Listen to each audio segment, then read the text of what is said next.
3, 2, 1 e claquece. Pode colocar o presente lá, por favor, tá? Não se esqueça.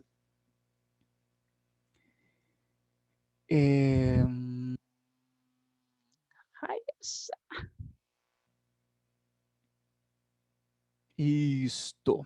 Tudo pronto. Lindões, falei para você da reflexão da luz, ok? A reflexão especular e a reflexão difusa, lembra disso? Diz para você que é muito importante a questão da superfície da luz, né? Uma superfície lisa e polida, você não entende muito bem aonde está a superfície, mas você consegue se ver nela. Ela causa para você uma imagem simétrica, né? Uma imagem ali dentro. É a ideia de uma superfície plana, lisa e polida. Enquanto a superfície rugosa, não. Pelo contrário, você enxerga a superfície, né? E com isso, as suas cores, né, os seus detalhes. Então, a diferença aí do que nós chamamos de difusão da luz e do que nós chamamos de reflexão regular ou especular. Pedir pausa para a gente focar apenas na reflexão regular, que tem duas propriedades. Lembra? Numa reflexão regular, eu tenho 3 componentes. Quais são eles? Raio incidente, raio refletido e a normal. Muito importante a componente normal, imaginária, a linha normal, ok? A reta normal, não é força. A reta normal é muito importante. Eu falo muito isso de força, porque vocês se lembram do 9º ano e vão estudar no 1º ano agora força, e vai estudar a força normal. Então, para você não confundir aquela força normal com essa reta normal que a gente traçou na última aula, lembra que é apenas qualquer reta que faz 90 graus com aquele plano, com aquela superfície. Para que serve a normal? Para, junto com o raio, marcar os ângulos de incidência e de reflexão. Primeira propriedade da reflexão regular: o ângulo de incidência é sempre igual ao ângulo de reflexão.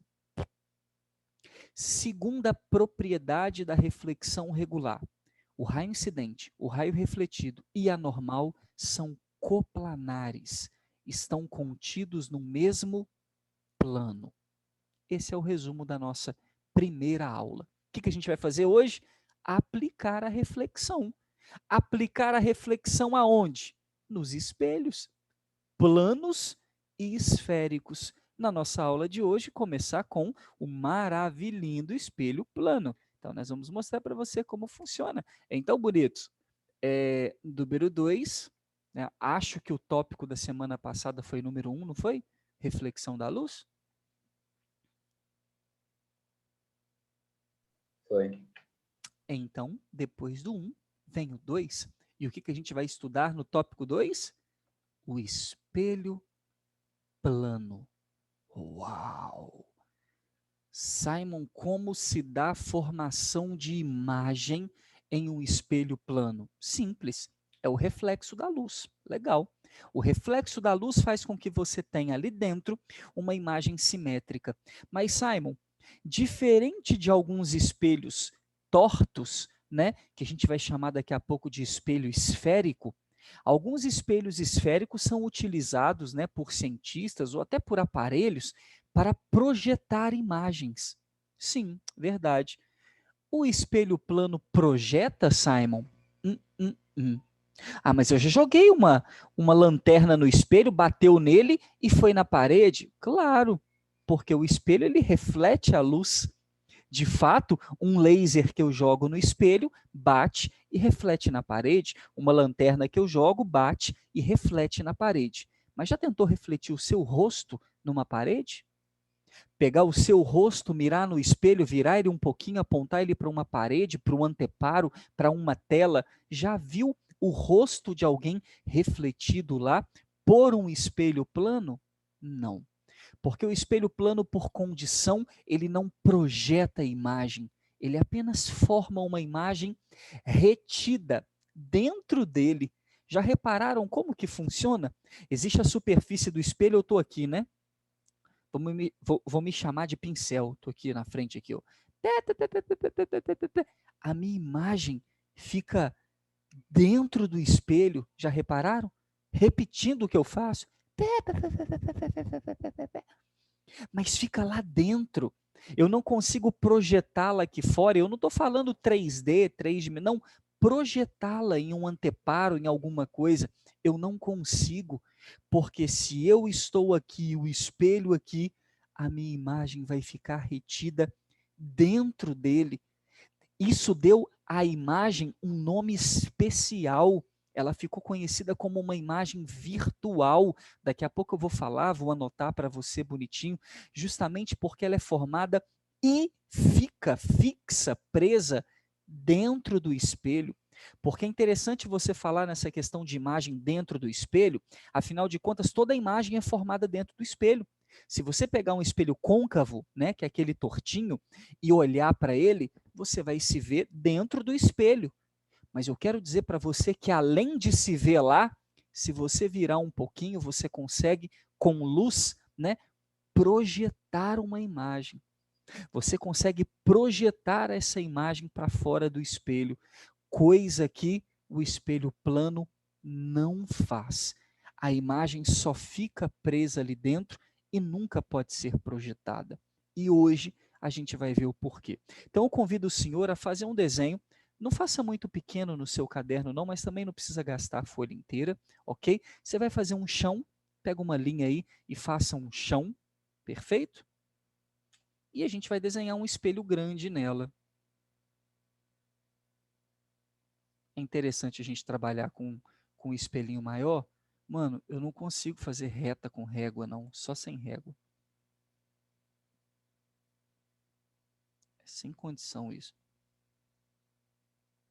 Ah, tá subindo ainda do mesmo jeito.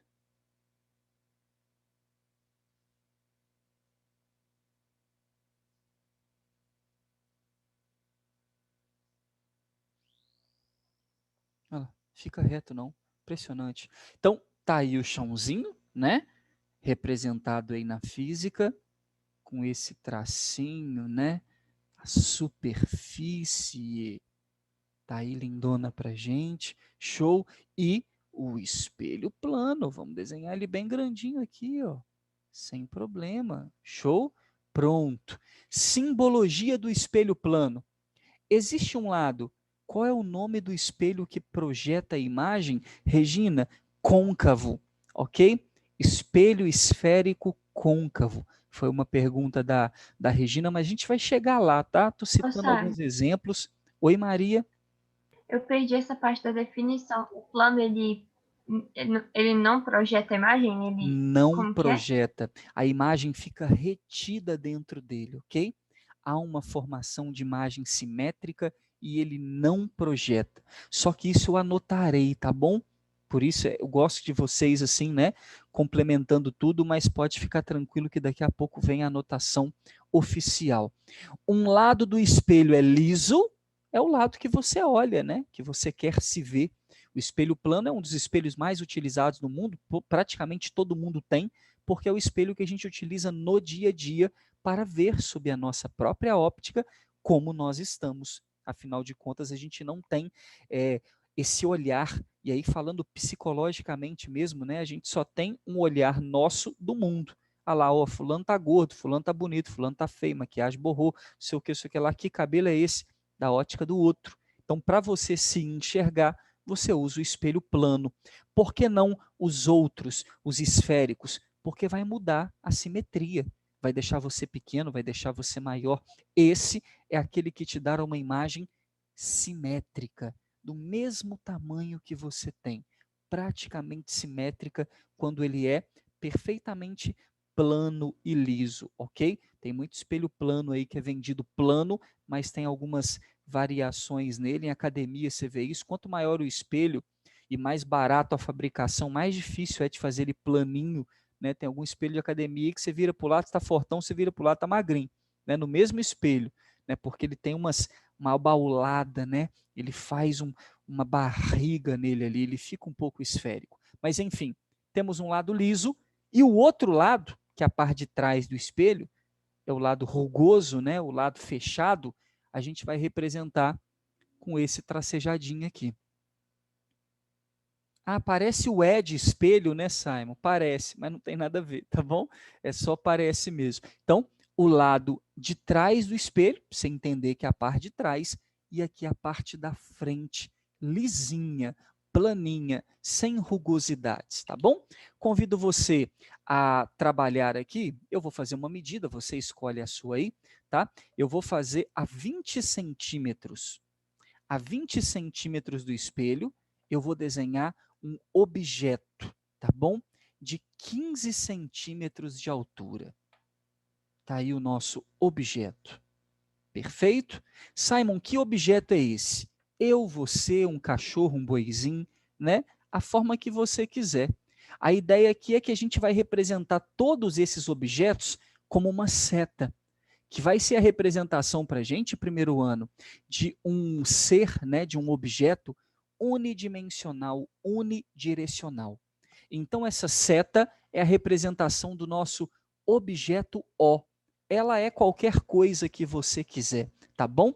E ela tem, como eu fiz aqui, 15 centímetros de altura e 20 centímetros é a distância até o espelho. Essa distância do objeto até o espelho é chamada na física de DO. Ah, entendi. É D índice O, né, Simon? É, o Ozinho é subscrito aqui embaixo. Então, DO. O que é isso? Distância do objeto ao espelho. Essa, se você quiser puxar uma seta, já anota aí, tá? DO, distância do objeto até o espelho. Sempre essa vai ser a nossa marcação. O espelho representa para nós o marco zero, tá bom? É como se eu tivesse aqui o marco zero, perfeito? É assim que vai funcionar. Esse é o nosso marco zero. Então, marca aí DO, a distância do objeto ao espelho. E aí você apagou tudo, né, Simon? Você está de sacanagem com a minha cara. Não, é só para fazer um negócio mais bonitinho, tá bom? Então tá aí, ó. Show? A representação do que nós Simon, conhecemos por DO. E aqui, só finalizar, eu vou chamar o espelho de marco zero. E claro, né, até o meu objeto, o marco 20. E aí você já entende, né? 0, 1, 2, 3, 4, 5, 6, nananã, até 20 centímetros. Enquanto a altura do nosso objeto, né? A altura das coisas, a gente vai chamar de H. É a representação que a gente tem feito mesmo, né, moçada? De altura, não sei se é a forma como vocês têm chamado, mas eu já sei que na matemática é assim toda a vida, né? Então a gente também vai marcar aqui HO. Quem é HO? A altura do objeto. E nesse caso aqui, 15 centímetros. Pode falar, Maria? são essas 6 linhas no espelho mesmo, no lado direito dele? Isso é para representar o lado de trás do espelho, a rugosidade. O lado da frente liso, aonde você olha, aonde você se coloca, e essa rugosidade para mostrar que o lado de trás não é espelho, né? Se você ficar aqui e olhar para o lado de cá, esse lado é aquela parte de trás do espelho tampada que não reflete. Esse lado é o lado liso, o lado reflexivo, o lado que vai conjugar as imagens. Perfeito? Fechou? Fechou. Show. Um cientista chamado Gauss, mediante ao que a gente já aprendeu, né, ao que a gente já sabia na época, o que a gente sabia na época? A física já tinha uma noção que o fato de enxergar necessitava de luz. E do que eu preciso para enxergar? De, no mínimo, 2 raios de luz. Ok? É necessário que 2 raios de luz toquem um determinado local e converja dentro do seu olho, do seu globo ocular. Né? Não sei se você se lembra, mas o nosso globo ocular está aqui, a luz chega até ele, e dentro do nosso globo ocular, matéria que a gente ainda vai estudar aqui, né? Fazia parte do 8º e 9º ano, no passado, mas o globo ocular tem uma região chamada cristalino, que se comporta como uma lente convergente e converge esses raios para um único ponto no fundo dos seus olhos. O encontro desses raios faz com que a gente enxergue a convergência. Mas você fala assim, Simon, esses dois raios estão vindo de onde? Esses dois raios estão vindo de um determinado objeto que foi iluminado, né? Esses dois raios estão vindo de uma fonte de luz. Mas suponha, eu quero enxergar o computador. Dois raios de luz quaisquer têm que tocar o computador e refletir dentro dos meus olhos. Mas tocar aonde no computador? Um mesmo ponto. Eu quero que você entenda o seguinte, para você enxergar isso aqui, ó, vamos fazer um desenho? Pronto. Se você quiser enxergar esse ponto que eu acabei de marcar, que representa a mão daquele bonequinho, você precisa de pelo menos 2 raios de luz tocando esse ponto e refletindo nos seus olhos. Ô Simon, mas isso para enxergar só um ponto na mão dele? É. E se eu quiser enxergar a mão inteira? Infinitos raios. E se eu quiser enxergar o corpo inteiro? Infinitos raios. Cada ponto do seu corpo precisa de 2 raios tocando ele e refletindo nos olhos de alguém.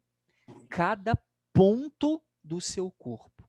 Repito, cada pontinho do seu corpo necessita de uma convergência de 2 raios de luz. Como o seu corpo é feito de infinitos pontos, você precisaria de infinitos raios de luz para enxergar o corpo todo. Ô Simon, como é que a gente vai fazer isso para enxergar essa seta? Porque daqui até aqui em cima, 15 centímetros de seta tem infinitos pontinhos. Como é que a gente vai fazer? Você vai fazer o pulo do gato de Gauss. O que é o pulo do gato de Gauss? Gauss é o cientista, o físico, que estudou espelho. E claramente, uma vez ele passou diante de uma superfície de cobre muito polida. Os raios chegam no cristalino, na frente dos olhos, e convergem lá atrás na retina. Tá bom, Maria Vitória? É o local onde eles se encontram e onde é formada a imagem. Então, é no mínimo 2 raios, já que tem infinitos, 2 raios por ponto. Perfeito? Então, se liga aqui que você vai entender agora o que a gente vai fazer. Preste atenção. Gauss, um dia, ficou na frente de uma placa plana de cobre e se viu lá dentro. O espelho era assim antigamente, né? Não sei se você lembra. Era um metal prata. Era espelho de prata, espelho de cobre, muito polido, né? Deixava aquele trem polido demais para a pessoa se encerava, para a pessoa se ver ali. Esse era o espelho antigamente, até chegar nesse agora, que é um tratamento térmico de vidro com fundo de prata, né? O espelho tem sim prata no fundo dele. É uma leve camada de prata. Inclusive, muita gente rouba isso aí, essas vidraçarias aí, para conseguir algum dinheiro com a prata extraída do espelho. Muito pouco, né? Mas muita gente faz essa loucura aí. Mas, enfim, o que eu quero dizer para você? Gauss ficou na frente do espelho e observou que quando ele ficava de pé na frente do espelho, a imagem dele ficava de pé também. Quando ele afastava, a imagem afastava. Quando ele aproximava, a imagem aproximava. Quando ele chegou e encostou no espelho o rosto, ele viu que a imagem encostou no rosto dele. A imagem dele, tá bom? Encostou no rosto dele também, na mesma altura. Quando ele colocava a mão no espelho, a imagem colocava a mão na mão dele, né? Ô, Doideira. Simon, é verdade aquele negócio na internet que fala que quando o espelho é falso, tipo, quando conseguem te ver do outro lado, quando você encosta o dedo no espelho, o seu dedo não se conecta? Como não conecta? que seria isso? Tipo, o dedo que você está encostando e o dedo da imagem tem um espaço entre eles. Sim, sempre tem. Inclusive em qualquer espelho, ok? É o espaço do próprio espelho, além também de toda a questão atômica, né? Que diz que a gente não encosta em nada.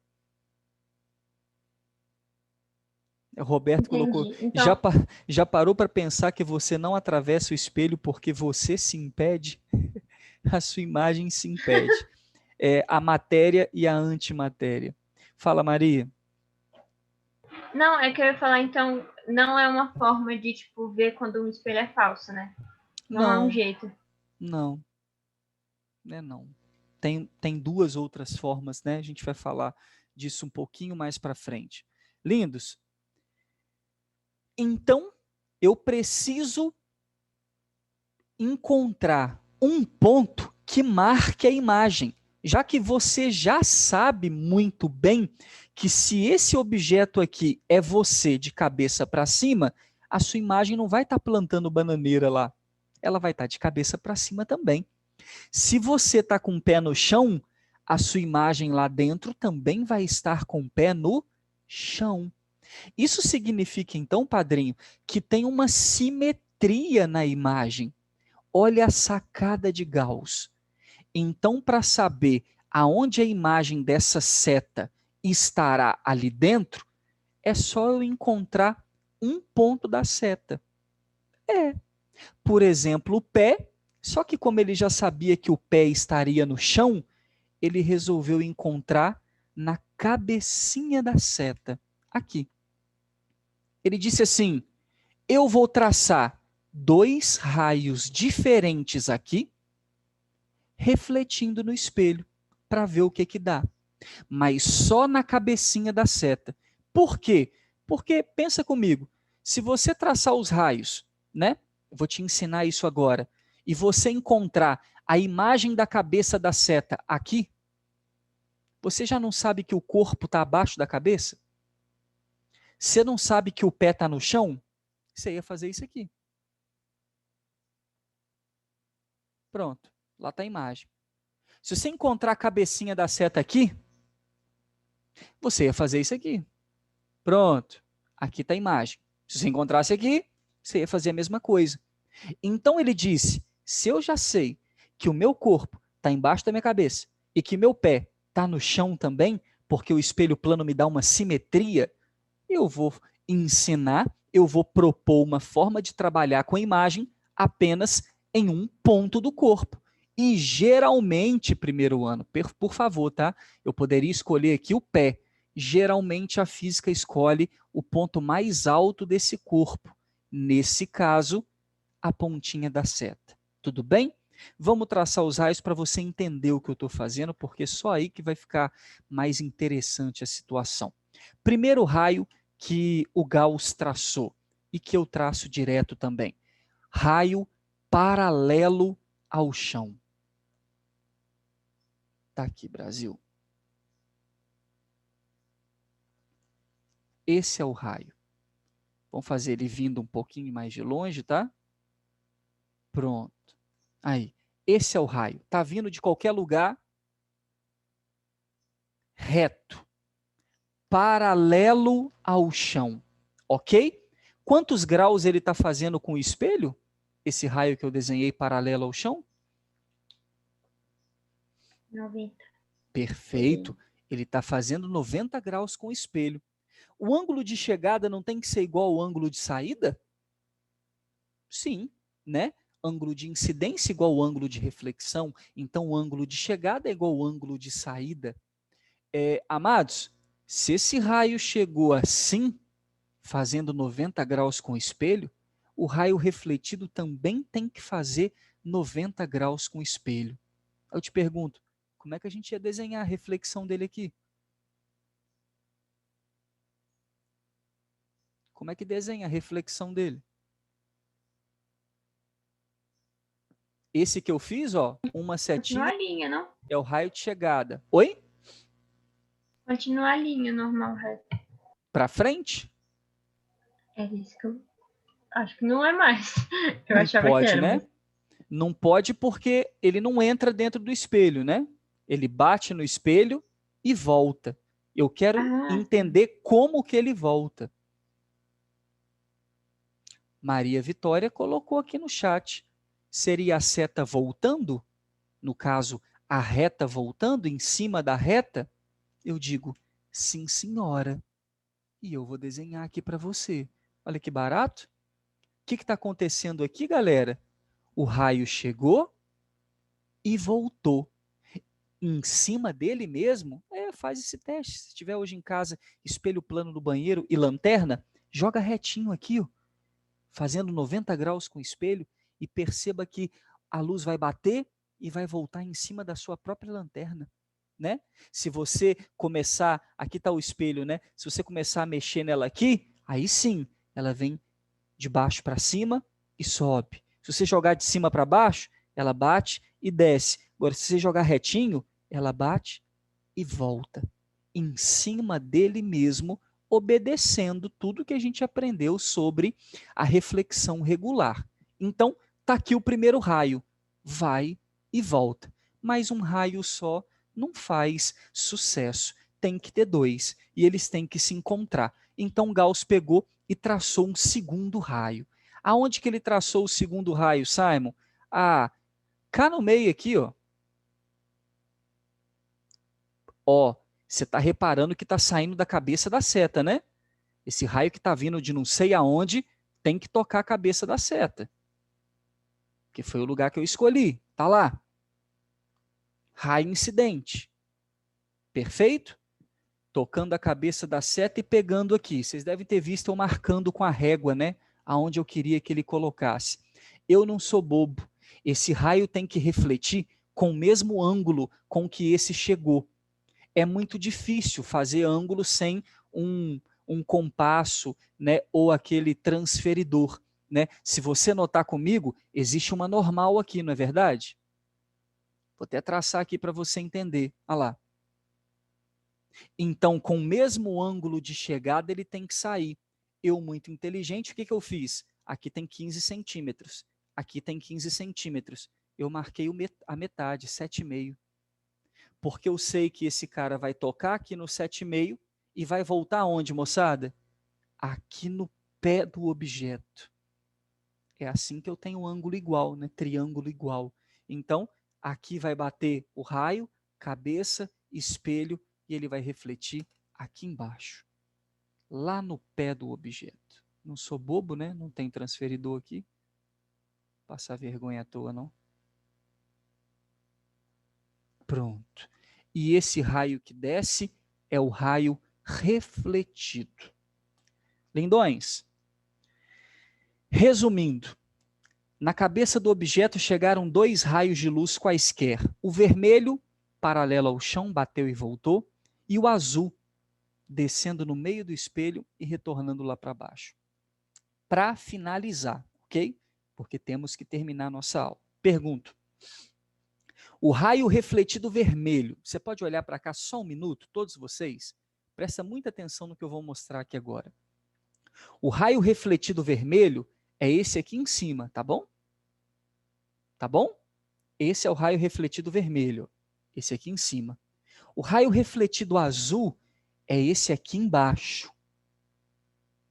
Então eu vou colocar os dois agora para você enxergar, ó, vermelho e azul. E vou soltar eles aqui, ó. Show? De novo. Vermelho e azul. Por que você está fazendo isso, Simon? Porque Gauss disse que a imagem seria formada no encontro dos raios refletidos. Te faço uma pergunta. O raio refletido vermelho e o raio refletido azul, eles se encontram? Nunca. Jamais. Um está plano e o outro está aberto, cônico, né? Eles não vão se encontrar jamais. E aí Gauss falou assim, caraca, então não tem imagem? Ah, tem. Porque existem dois tipos de imagem. Aquelas formadas fora do espelho, representando o espelho que pode projetar uma imagem. Você só vai entender isso na aula de espelho esférico. Nem se preocupe com isso agora. E existe uma segunda imagem. Qual é a segunda imagem? Aquela que é formada pelo encontro, não do raio, mas dos prolongamentos dos raios refletidos. Simon, me explica? Te explico. Raio refletido azul está aqui. Eu vou pegar ele e vou prolongar dentro do espelho. Isso é prolongar, tá bom? Quer mais? Vamos para mais. Entendi, Simon. Legal, prolonguei. Uhum. E se não encontrar nem o prolongamento? Aí é porque não tem imagem, tá bom? Aí é porque não tem imagem mesmo. Aí é fantasma. Prolongar o raio vermelho, refletido sempre, tá? Não é prolongar o que chega, não. Porque a primeira coisa que eu pergunto quando eu falo para os meninos assim, galera, os raios se encontram? A galera fala, aham, aqui, ó, na cabeça da seta.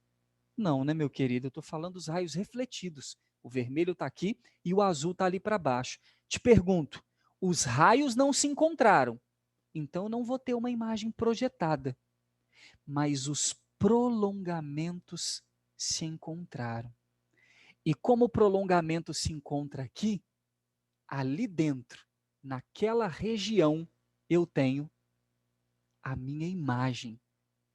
Ali a cabeça da seta, representando tudo que esses raios viram, vou chamar de I de imagem. E ó, se você fez o seu desenho bonito e simétrico, se você medir aqui do lado, você tem 20 centímetros.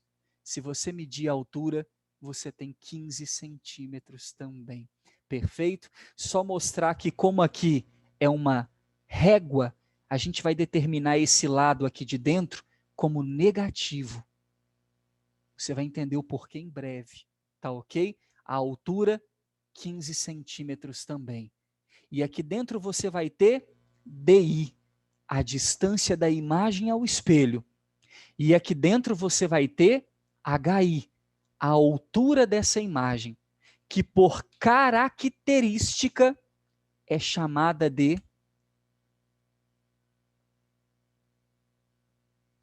virtual. Por que virtual, Simon? Não pode ser projetada. Em alguns livros, inclusive o seu, vai dizer que é virtual porque é formada pelo encontro dos prolongamentos dos raios, tá bom? Por isso se chama virtual. Além disso, é simétrica. O que é simétrica, Simon? Mesmo tamanho. Mesmo tamanho. HI igual a HO. DI igual a DO. Vamos botar aqui? HI igual a HO.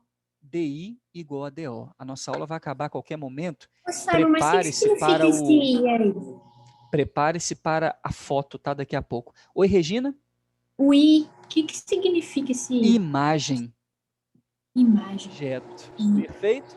Isso aqui é você, aqui é a sua imagem dentro do espelho. E para essa imagem a gente não consegue ver, né? Você vê dentro do espelho, todo dia que você olha lá dentro. Mas não tá atrás? Hã? Você não disse que tá atrás? Atrás é um modo de dizer, tá dentro. Ah, tá. Perfeito? Entendi. É tipo Alice através do espelho, né? Naquele filme, naquela jornada lá, adentra lá dentro. Existe um mundo dentro do espelho que é o nosso mundo refletido lá dentro. Perfeito? E para finalizar, pode falar? Depois eu posso dar um printzão? Agora, eu estou me afastando aqui e eu vou falar o que significa o direita, e aí você já printa, por favor, porque vai acabar. Direita... Por que não é menos 15? Oi? Porque ele tá menos 20, por que ele não é menos 15? Vou explicar para vocês na próxima aula, tá? Porque em termos de altura, eu só chamo de negativo quando a imagem é invertida. O que significa ser direita? Objeto de cabeça para cima, imagem de cabeça para cima. Se ela estivesse plantando bananeira, eu chamaria ela de invertida. Mas isso nunca vai acontecer. Porque essas características aqui, bate o print aí, tá? São sempre. O espelho plano formará sempre a mesma característica, virtual, direita e de mesmo tamanho. Virtual, direita e de mesmo tamanho. Próximas aulas tem macete para você decorar esse virtual, direita e de mesmo tamanho, ok?